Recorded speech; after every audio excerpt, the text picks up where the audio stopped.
Abraham arrived at a land not yet possessed, but already promised. Before the inheritance, before the fulfillment, God appeared. To your offspring, I will give this land. Genesis 12, verse 7. And Abraham responded, not with strategy, but with surrender. He built an altar, stone upon stone, a place of remembrance. Fire was laid on the altar, not to earn the promise, but to honor the one who gave it. Worship came before possession. Sacrifice came before blessing. In a seasons of lifting his eyes, God enlarged the promise.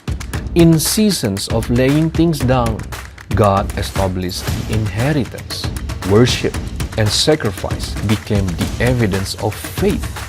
Long after Abraham, another altar would stand, not built with stones, but with obedience. Christ ascended, the sacrifice complete, fire fall down, the promise now carried within. What once burned on stone now burns in hearts. We are the altar, our lives the offering, our worship the response.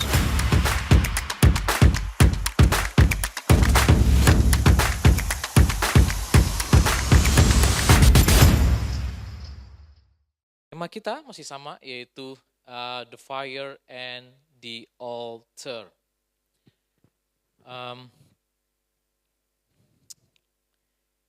Saya akan melanjutkan dari apa yang saya bagikan di awal minggu, jadi masih ada hubungannya. Dan kali ini kita akan membaca dari Matius pasal yang 9 sebagai pembukanya. Setelah Yesus pergi dari situ, ia melihat seorang yang bernama Matius yang menjadi murid Tuhan Yesus, duduk di tempat pemungutan cukai, lalu ia berkata kepadanya, "Ikutlah aku." Matius pun bangkit dan mengikut dia. Kemudian ketika Yesus makan di rumah Matius, datanglah banyak pemungut cukai dan orang berdosa, dan makan bersama-sama dengan dia dan murid-muridnya. Jadi di sini ternyata Tuhan Yesus datang menjemput bola dan dia bertemu dengan Matius, dan saya juga percaya Matius bukan dihipnotis langsung ikut gitu aja, tapi dia sudah mendengar dan melihat apa yang Yesus lakukan, kemudian dia mengikut dia. Dan Matius juga punya big network. Lalu katanya datanglah banyak pemungut cukai dan orang berdosa, ada kata banyak di sana. Dan makan bersama-sama dengan dia dan murid-muridnya. Pada waktu orang Farisi melihat hal itu, berkatalah mereka kepada murid-murid Yesus, "Mengapa gurumu makan bersama-sama dengan pemungut cukai dan orang berdosa?" Kemudian ayat 12, Yesus mendengarnya dan berkata, "Bukan orang sehat yang memerlukan tabib, tetapi orang sakit. Jadi pergilah dan pelajarilah arti firman ini. Yang ku kehendaki ialah belas kasihan dan bukan persembahan. Karena aku datang bukan untuk memanggil orang benar, melainkan orang berdosa." Di sini Tuhan Yesus mengquote dari Hosea 6 ayat 6, yaitu belas kasihan dan bukan suatu persembahan korban bakaran yang menjadi fokus dari orang Farisi dan juga orang Saduki. Dan judul firman Tuhan hari ini adalah belas kasihan. Mari kita berdoa. Tuhan, tolong kami untuk bisa mengerti firman-Mu. Kami siap untuk diajar dan kami siap juga untuk belajar. Ajar kami ya Tuhan, sehingga kami bisa mengerti apa kehendak-Mu dalam kehidupan kami. Dalam nama Tuhan Yesus kami berdoa, amin. Dan mari saya lanjutkan dan mengulang kembali lagi di ayat yang ke-12. Yesus mendengarnya dan berkata, bukan orang yang sehat memerlukan tabib, tetapi orang sakit. Dan Siapa yang percaya bahwa sebenarnya kita adalah orang-orang yang sakit? Di sini orang-orang Farisi menganggap bahwa mereka bukan orang sakit, mereka orang yang sehat.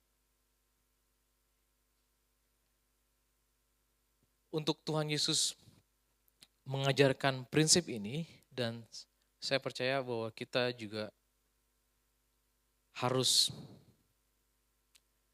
belajar hal ini, karena yang ku kehendaki, ya katanya. Dan sebelumnya Yesus berkata bahwa bukan orang sehat yang memerlukan tabib, tetapi orang yang sakit. Nah, orang sakit adalah orang yang butuh orang lain. Ya, kira-kira apa sih yang dibutuhkan orang sakit untuk menjadi sehat? Pertanyaan saya kepada saudara semua. Orang sakit apa yang dibutuhkan untuk menjadi sehat? Ya, coba next slide.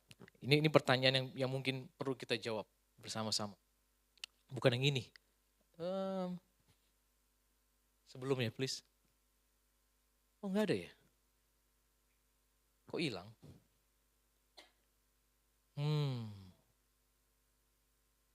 Ada. Iya, ini dia. Makasih. Makasih. Ya. Apa yang dibutuhkan orang sakit untuk menjadi sehat, saudara? Pernah sakit? Dan tentu untuk menjadi sembuh, orang tersebut membutuhkan pertolongan, benar ya? Pertolongannya itu bisa dalam bentuk arahan, directions, knowledge. Mungkin kalau saudara bukan dokter ya, butuh saudara mengantarkan orang tersebut ke dokter. Butuh treatment, butuh obat. Ya.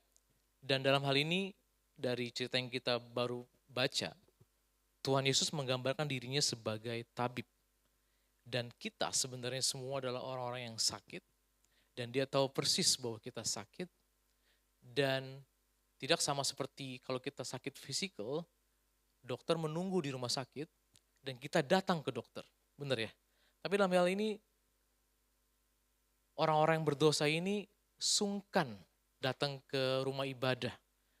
Ya, oleh sebab itu Tuhan Yesus yang datang ketemu mereka, karena dia tahu bahwa orang tersebut butuh sembuh. Ya, kita yang sudah diselamatkan, kita yang sudah bebas dari addiction, kita yang sudah pernah bebas dari depresi, mungkin kita yang pernah belajar tentang bebas dari selfish atau mengasihi diri sendiri, atau mungkin kita pernah bebas dari jerat hutang, kita udah pernah mengalami itu semua, ya. Kalau kita udah mengalami, maka kita dengan mudah untuk menolong orang yang pernah ngalamin tersebut. Kalau saudara pernah sakit apa misalnya ya, dan saudara pernah tahu, sakit mah, saya pernah tuh sembuh, saudara kasih rekomendasi dan sebagainya. Ya, jadi pada intinya orang sehat, orang sakit itu butuh resources, butuh helps. Ya, dia nggak bisa sembuh dengan sendirinya, dia butuh pertolongan. Nah, di tahun lalu akhirnya saya berusaha untuk memikirkan bahwa bagaimana ya caranya supaya kita bisa mengambil keputusan dengan tepat. Karena pada intinya semuanya daripada kita adalah sedang sakit. Dan kita dalam perjalanan untuk sehat. Nah, saya seringkali memakai kaos ini, yaitu yang health. Ya. Di sini adalah ada 5 pilar yang menurut saya yang Tuhan Yesus harapkan dari kehidupan kita. Untuk kita sehat. Karena firman Tuhan berkata, kasihilah Tuhan Allahmu dengan segenap hatimu, with all your heart, with all your soul and with all your mind, with all your strength, and you cannot serve both God and money, and love your neighbor as yourself. Ingat ya, kita tuh sakit, Tuhan Yesus datang supaya kita sehat. Benar ya? Ini saling berhubungan satu sama lain. Saling berhubungan satu sama lain. Dan Tuhan katakan dia gak memisahkan hukum yang terutama mengasihi Tuhan Allah dan juga mengasihi sesama. Jadi kalau kita lihat keempat pilar yang pertama itu berhubungan dengan Tuhan, tapi yang kelima itu berhubungan dengan mengasihi sesama. Tapi kenapa itu nggak bisa dipisahkan? Karena saling bergantungan. Karena kita berhubungan dengan banyak orang. Ya. Kalau saudara ditipu sama orang, karena saudara punya uang banyak, apa yang terjadi? Saudara sakit hati, dan akibatnya saudara nggak mau berteman dengan orang tersebut. Dan kalau bisa kita masukin dia ke penjara dan mengganggu mental kita, dan akhirnya kita jauh daripada Tuhan. Ini saling berhubungan.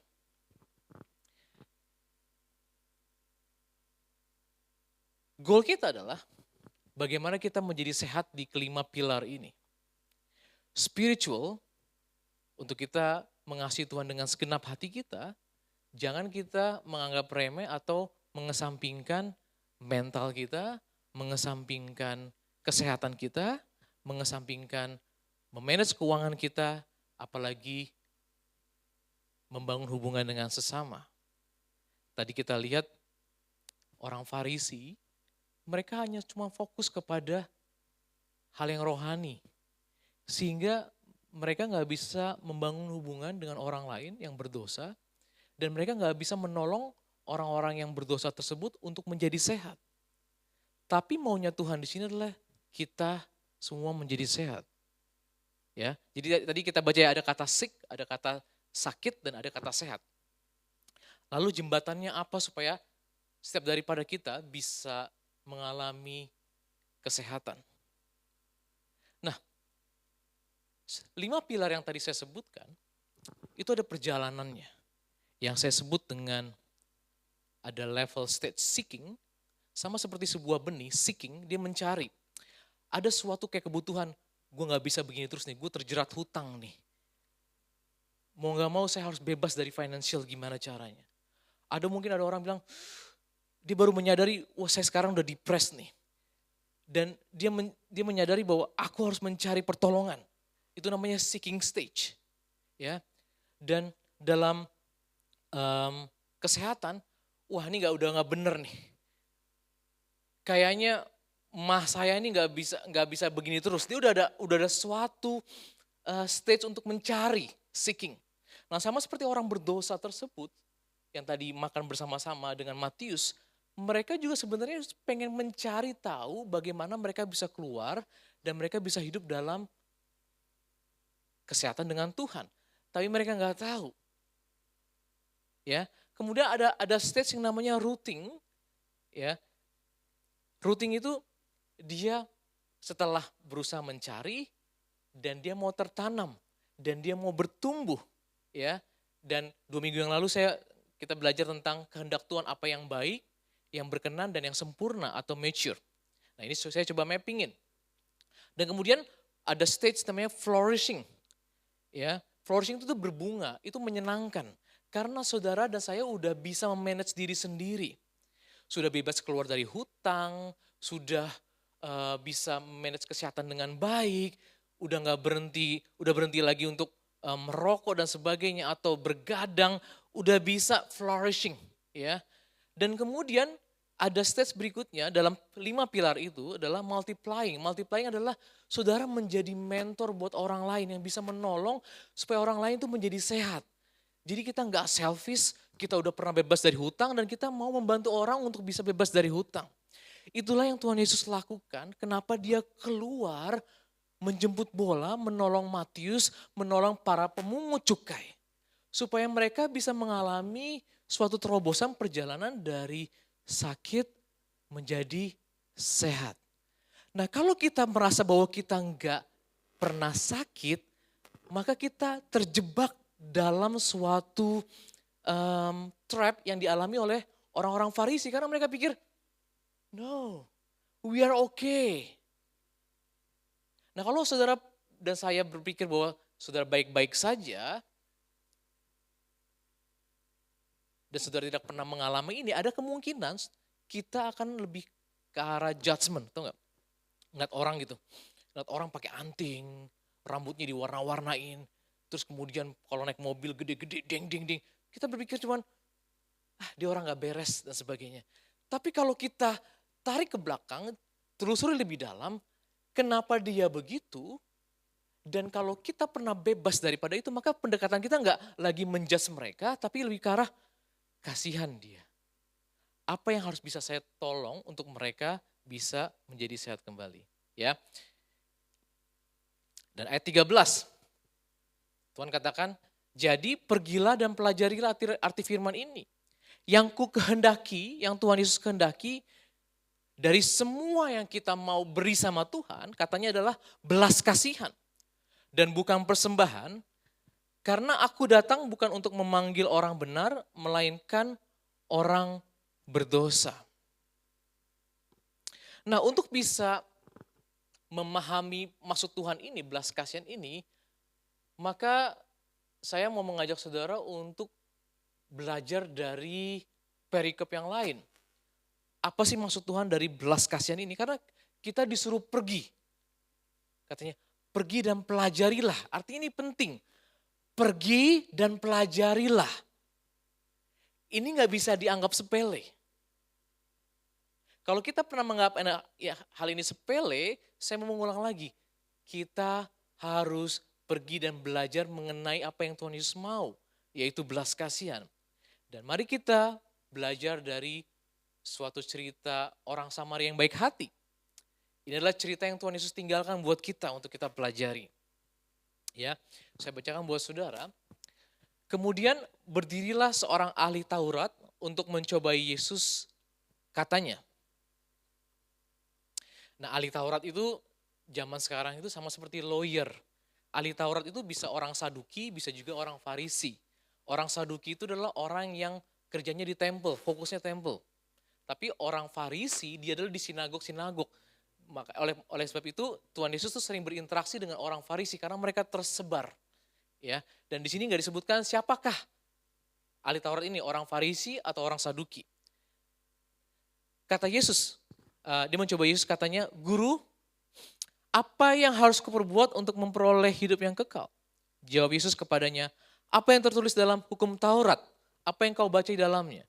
Jawab orang itu, nah ini yang 5 pilar yang saya coba bagikan. Kasihilah Tuhan Allahmu dengan segenap hatimu dan dengan segenap jiwamu dan dengan segenap kekuatanmu dan dengan segenap akal budimu, dan kasihilah sesamamu manusia seperti dirimu sendiri. Kata Yesus kepadanya, "Jawabmu itu benar. Perbuatlah demikian, maka engkau akan hidup." Tetapi untuk membenarkan dirinya, orang itu berkata kepada Yesus, "Dan siapakah sesamaku manusia?" Dalam bahasa Inggrisnya, "Who is my neighbor?" Siapa? Dan dia berusaha mencari batasan. Yang disebut dengan sesama itu siapa? Sesama orang Yahudi kah? Atau seorang Samaria itu sesama saya bukan? Orang yang berdosa itu sesama saya bukan?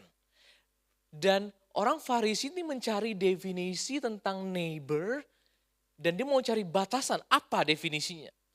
Ya. Tetapi Tuhan Yesus dari cerita ini menjawab di luar dari pemikiran dia. Dan di luar pemikiran kita. Kita juga kalau bertanya, siapa sih yang disebut dengan tetangga? Mungkin definisi kita tetangga adalah orang yang tinggal di sebelah kanan rumah kita atau di sebelah kiri rumah kita. Itu yang disebut kita dengan kita sesama manusia. Tapi definisi Tuhan tentang sesama manusia ternyata tidak seperti apa yang kita bayangkan.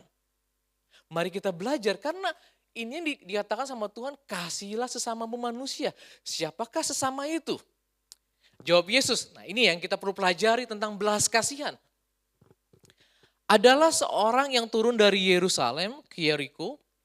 Ia jatuh ke tangan penyamun-penyamun yang bukan saja merampoknya habis-habisan, tetapi juga memukulnya dan sesudah itu pergi meninggalkannya setengah mati. Jadi ada satu tokoh nih, yang namanya neighbor kan bukan dari satu orang, benar nggak? Sesama manusia itu kan melibatkan paling tidak 2 orang. Nah katanya ada 2 orang di sini. Ya, pertama ada si korban dan ada perampok.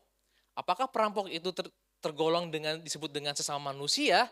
Mari kita lihat jawabannya nanti. Kebetulan ada seorang imam turun melalui jalan itu. Ia melihat orang itu tetapi ia melewatinya dari seberang jalan. Nah, seorang imam, dia adalah seorang yang tahu tentang firman Tuhan. Dia tahu di kitab perjanjian lama ada disebutkan kasihilah Tuhan Allahmu dan juga kasihilah samamu manusia. Tapi dia dari seberang jalan dengan banyak alasan, apa yang terjadi? Ia melewatinya dari seberang jalan. Demikian juga seorang Lewi datang ke tempat itu, ketika ia melihat orang itu, ia melewatinya dari seberang jalan. Nah, orang Lewi juga dalam ibadah rumah Tuhan, mereka itu adalah yang bekerja untuk memotong korban dan kemudian membersihkan dan sebagainya. Di pelataran itu kerjanya orang-orang Lewi. Dan mereka tahu persis apa maksud Tuhan untuk mengasihi sesama. Ya. Lalu datang seorang Samaria yang sedang dalam perjalanan ke tempat itu. Dan ketika ia melihat orang itu, tergeraklah hatinya oleh belas kasihan.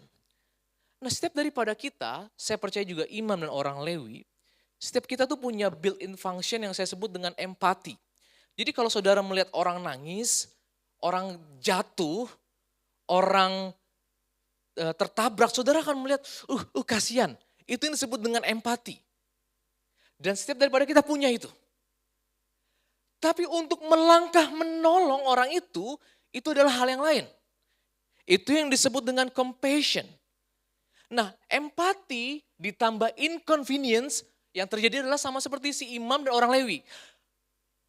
Gak nyaman saya melakukan itu. Ngapain, biarin aja orang lain yang menolong. Pernah saudara melihat ada orang jatuh atau ada orang, udahlah biarin aja. Mungkin ada orang lain yang akan menolong. Karena tangan saya gak mau kotor. Repot nanti jadi saksi lah dan sebagainya. Mendingan stay away. Secara gak langsung, saudara dan saya sebenarnya menjadi potensial. Saya ngomong potential neighbor, menjadi potensi menjadi seorang sesama, tapi mengurungkan niat dan kemudian bukan menjadi sesama. Ya, ini menarik. Dan kemudian katanya orang Samaria melihat dia ada empati, tapi dia melakukannya. Dan itu yang disebut dengan belas kasihan. Sampai sini saudara mengikuti? Ya. Nah, mari kita ke ayat 34. Apa itu compassion? Empati itu cuma berasa, I can feel what your pain, I can understand.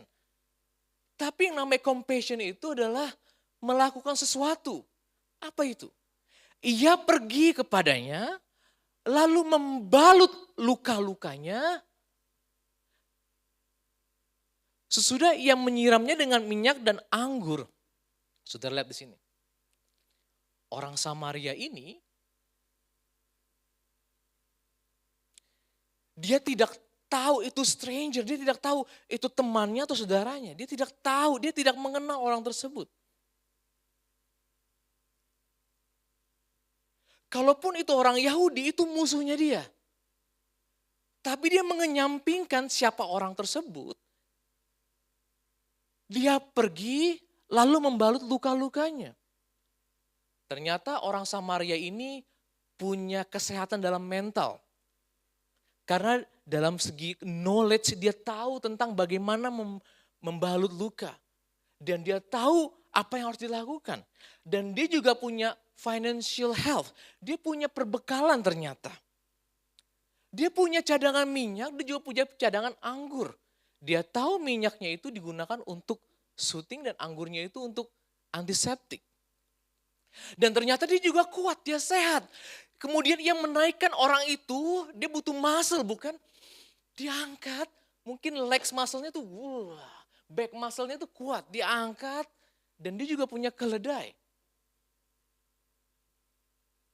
Dan dia bawa ke tempat penginapan dan merawatnya. Itulah compassion. Tuhan mau kita punya compassion. Dan kalau saudara dan saya mau punya compassion, percayalah Tuhan yang kita sembah itu akan menolong kita untuk sehat dalam kelima ini. Secara mental dia mau kita sehat, kita punya knowledge, kita punya general knowledge, kita juga punya kekuatan dan kita juga punya financial juga. Karena kalau saudara nggak punya margin, saudara sulit untuk menolong orang lain. Sulit, sulit. Bagaimana saudara bisa menolong orang lain kalau saudara sendiri nggak punya spare? Tuhan Yesus ngomong orang buta menuntun orang buta, gimana coba?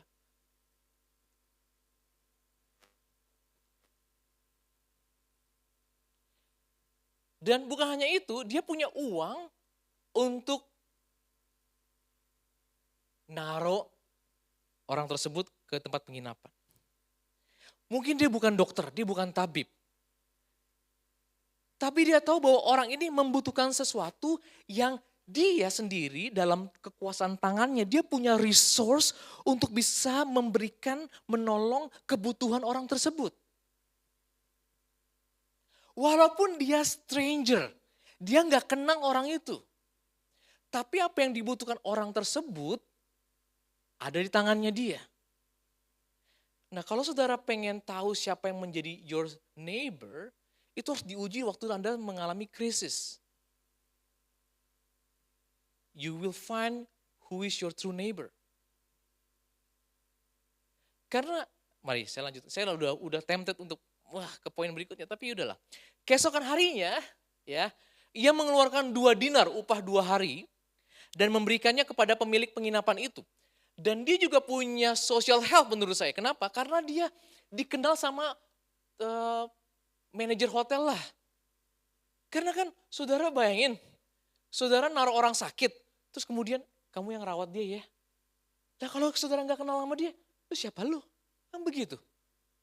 Dia udah build trust nih, each other nih. Udah sering mungkin menginap.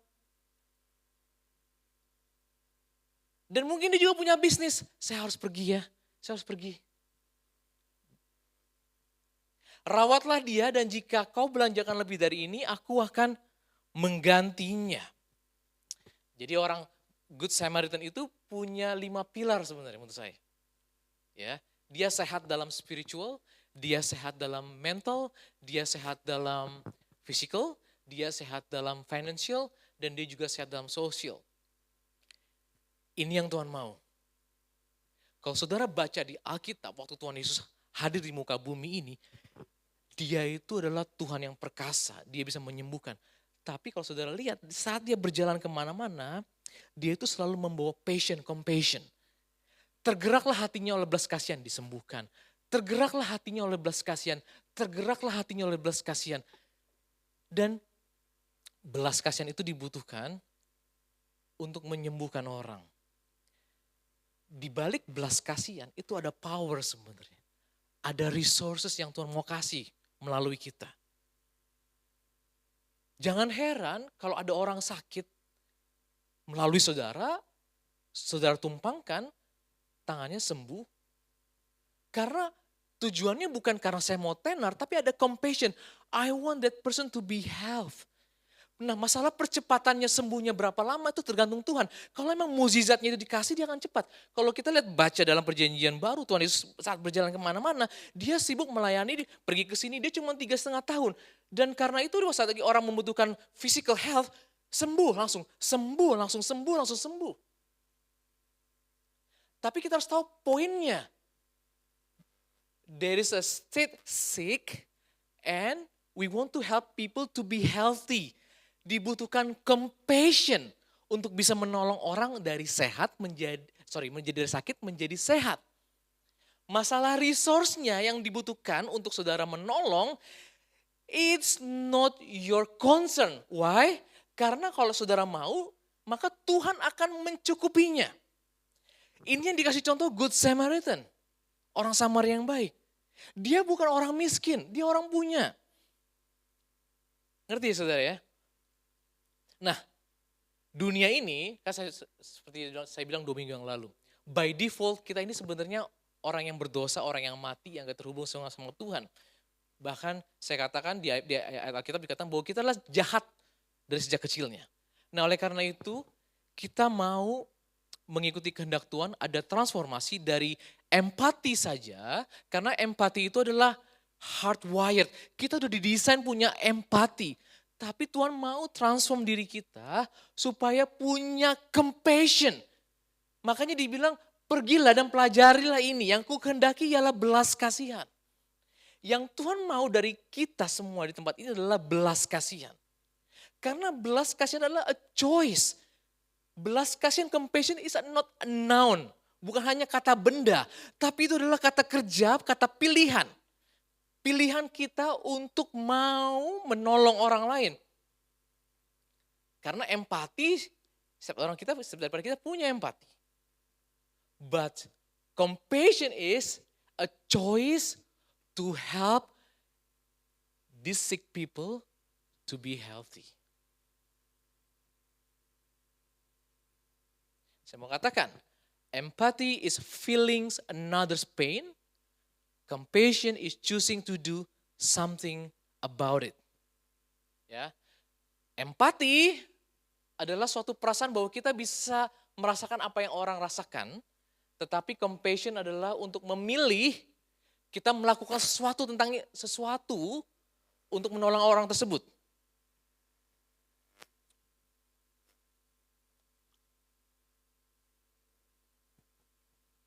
Nah, kembali lagi ke neighbor. Saya suka nonton Marvel. Ya, di sini ada Spider-Man. Siapa tahu Spider-Man? Dia ngomong, your friendly neighborhood, Spider-Man. Ya. Spider-Man, menurut saya ada banyak prinsip firman Tuhan yang ada di film Spider-Man sebenarnya. Ya, cuman menurut saya udah duluan firman Tuhan. Ya, contohnya with great powers come great responsibility. Ya, kenapa Spider-Man dibilang dia adalah friendly neighborhood katanya? Karena definisi neighbor sesama tetangga ya, bahasa Inggrisnya kan neighbor tadi. Sesama manusia, saya kurang suka dengan terjemahan Indonesia sesama manusia. Tapi oke lah, kita berdamai dengan tersebut. Cuma mari saya menggunakan kata neighbor. Ternyata definisi neighbor yang Tuhan mau itu bukan siapa yang saudara kenal atau orang yang ada di sebelah saudara. Tapi kata neighbor di sini adalah suatu hubungan yang bisa terjadi kapanpun, di mana ada dua orang, minimum dua orang, yang satu lemah, yang satu kuat, yang satu membutuhkan pertolongan, yang satu punya resource untuk menolong orang tersebut. Itulah definisi neighbor menurut Tuhan Yesus. Walaupun orang tersebut nggak kenal saudara, yang saudara tolong nggak kenal, dan hubungannya nggak berlanjut terus menerus. Ngerti ya? Nah kan orang Samaria ini mungkin setelah si korbannya ini sembuh, mereka mungkin gak akan berhubungan lagi. Udah lost, udah. Tapi kata neighbor ini ternyata definisi yang Tuhan mau kita miliki. Sehingga saya berdoa, waktu saudara keluar dari gedung ini, sehingga saudara keluar nanti, setiap dari orang yang ada di tempat ini, ya ataupun di luar, saya menyebutnya a potential neighbor. Orang yang punya potensi menjadi neighbor saudara. Tetapi kata neighbor sesungguhnya adalah saat orang tersebut mengalami suatu krisis, suatu masalah, dan saudara melihat dan saudara punya resource yang saudara miliki untuk menolong orang tersebut dan saudara membantu. Nah, itulah definisi neighbor. Nah, neighbor ini ternyata kayak Spider-Man. Spider-Man itu kan kenal nolong orang kan enggak. Kita make contact yuk. Tukeran kontak kan enggak. Dia tolong orang yang lemah dan kemudian dia pergi. Bye. Itulah definisi neighbor yang Tuhan Yesus mau. Dia memiliki power, dia memiliki resources, dan dia menolong orang yang marginal, yang orang yang gak mampu. Ya, sama seperti tadi orang pemungut cukai, orang berdosa yang dibantu sama Tuhan Yesus. Karena Tuhan Yesus punya power itu.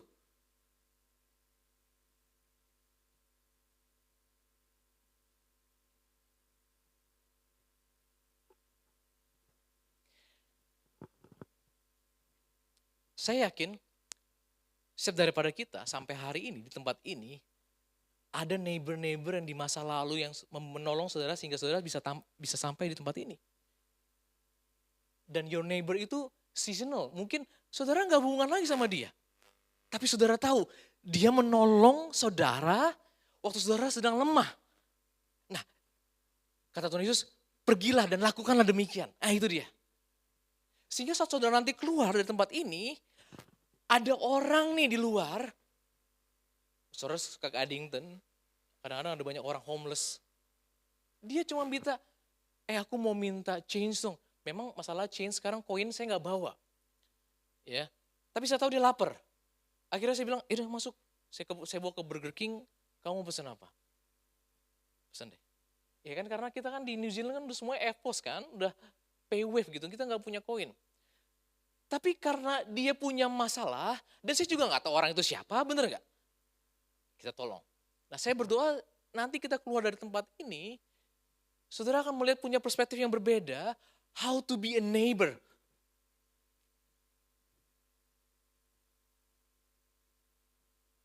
Saudaralah Spider-Man yang Tuhan utus. Nah kemudian Tuhan Yesus nanya nih, siapakah di antara ketiga orang ini, siapa aja ketiga orang ini? Seorang imam, ya bener nggak? Imam, orang Lewi, dan orang Samaria yang baik hati. Siapakah menurut pendapatmu adalah sesama manusia? Loh, emang itu bukan sesama manusia yang tadi imam itu bukan manusia. Orang Lewi itu bukan sesama manusia. Nah ternyata definisi kita digoncang tentang sesama manusia. Definisi kita tentang sesama manusia itu ternyata nggak sependapat dengan apa yang Yesus definisikan. Siapa menurut dari cerita ini? Kan kalau tadi kan si ahli Tauratnya nanya gini, batasannya siapa sih tetangga saya? Kan gitu. Tuhan Yesus nggak jawab si A, si B, si C, enggak, dia ngasih gitu. Tapi dia ngasih tahu, neighbor is where there are two people, one is sick or one is in need. Dan kamu yang punya resource untuk menolong orang tersebut, itu yang disebut dengan neighbor. Ngerti ya saudara ya? Oke.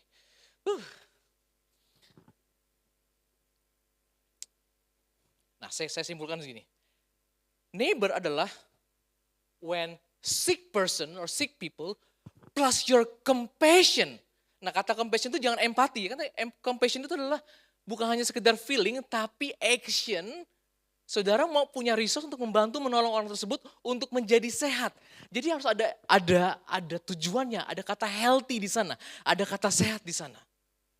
Setiap daripada kita sakit di sini. Termasuk saya.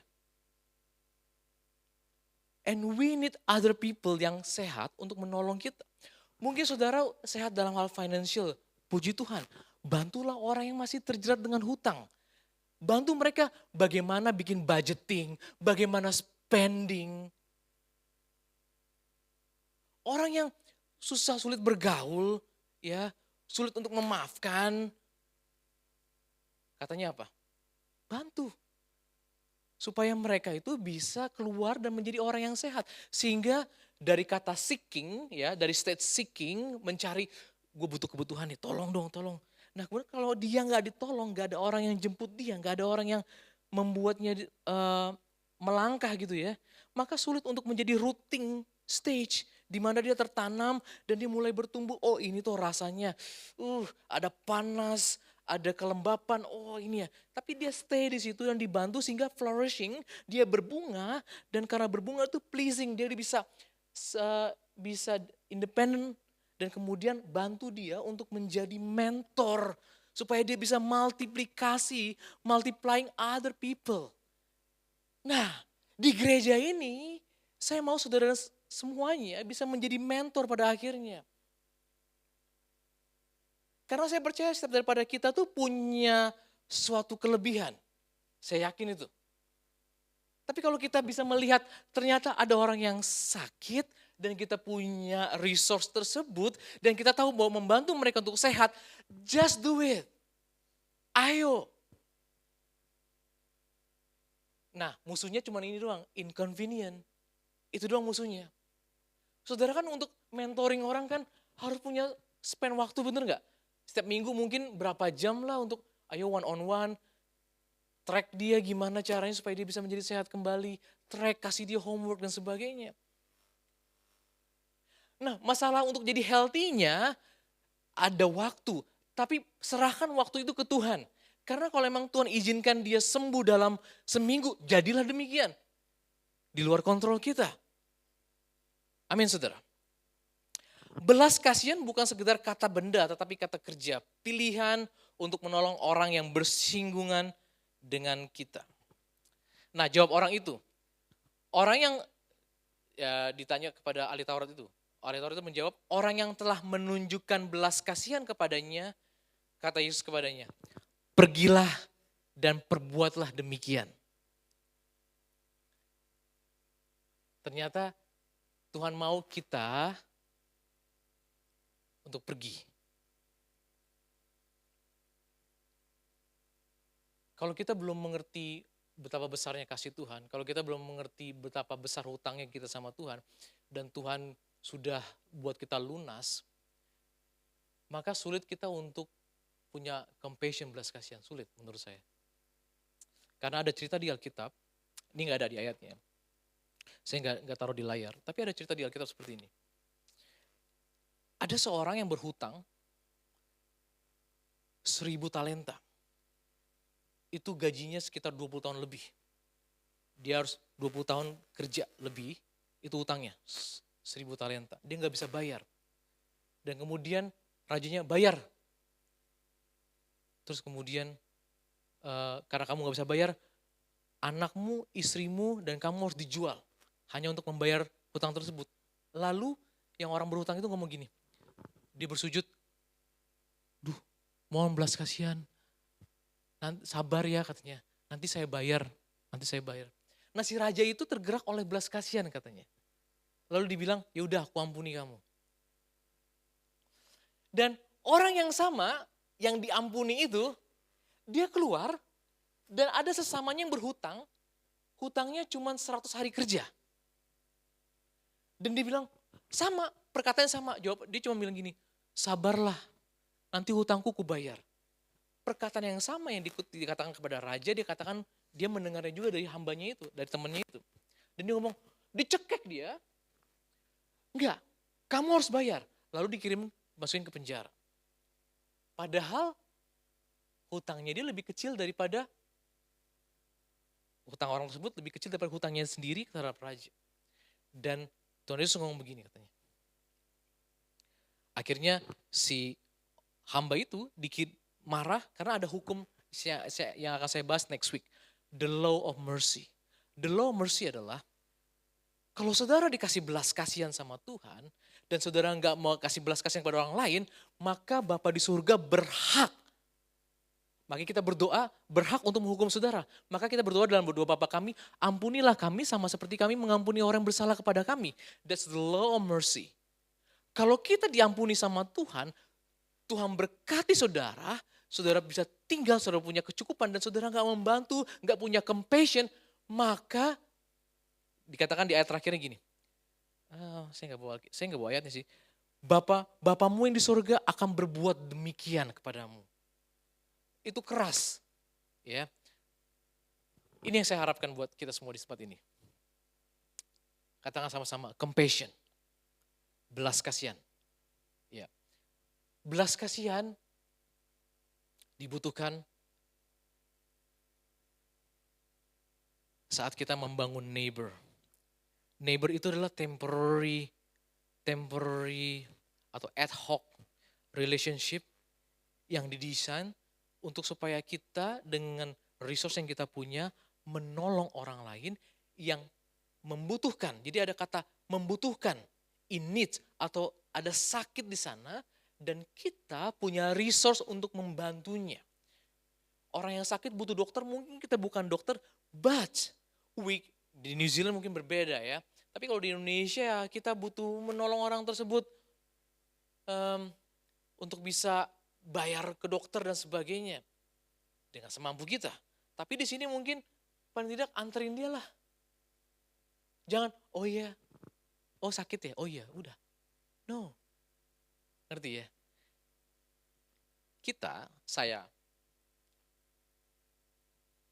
Saya bersyukur saya bisa di tempat ini sampai sekarang karena ada neighbor-neighbor yang menolong di masa lalu. Kalau nanti saya ketemu si Daniel tetangga kita, saya pengen tahu sih dia pakai nama tetangga kita apakah maksudnya sama seperti ini atau enggak, saya nggak tahu. Mungkin ya, kalau saya ketemu mungkin saya akan tanya kalau Tuhan kendaki gitu. Tapi prinsip itu benar, tetangga. Itu penting. Saya bisa sampai ke tempat ini karena ada tetangga-tetangga, ya, the neighbor, di mana menolong sehingga yang tadinya ada saya in need, saya nggak bisa bayar sekolah, tapi ada orang yang bisa ngomong gini, oh kamu nggak bisa sekolah ya, ya udah saya bantu. Dia bukan hanya empati, tapi dia membayarin saya uang kuliah. Dan dia nggak sampai berhenti hanya membayar uang kuliah, dia make sure saya bisa lulus sampai kuliah. That's my neighbor.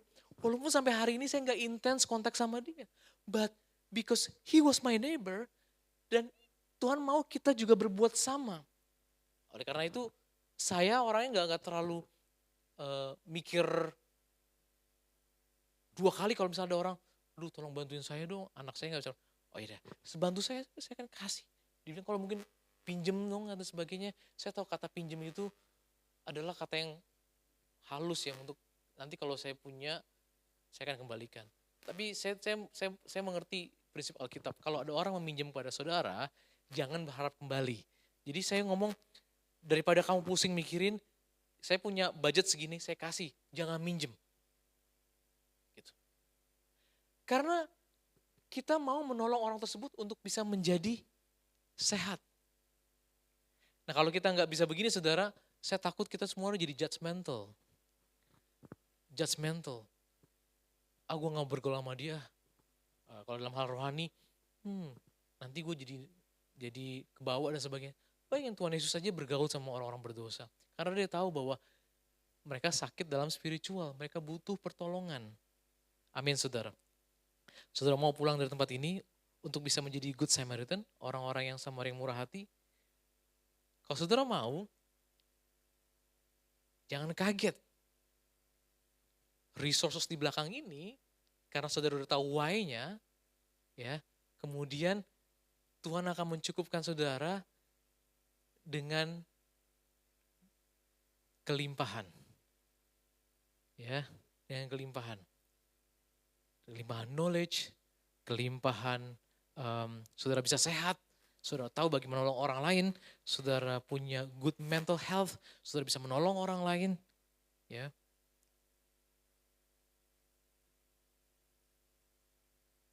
Dan ada yang menarik satu lagi.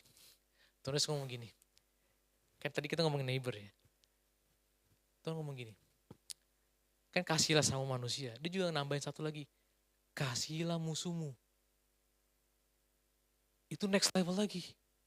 Kasihilah musuhmu. Siapa musuh saudara? Siapapun yang berhutang sama saudara, itu adalah musuh saudara. Kalau tadi ngomongin neighbor, orang yang in need, mungkin dia nggak ada urusan sama saudara, tapi saudara punya resources, saudara menolong. Tapi ada level berikutnya, dikatakan adalah ampunilah musuhmu. Ya, bukannya ampuni, kasihilah musuhmu.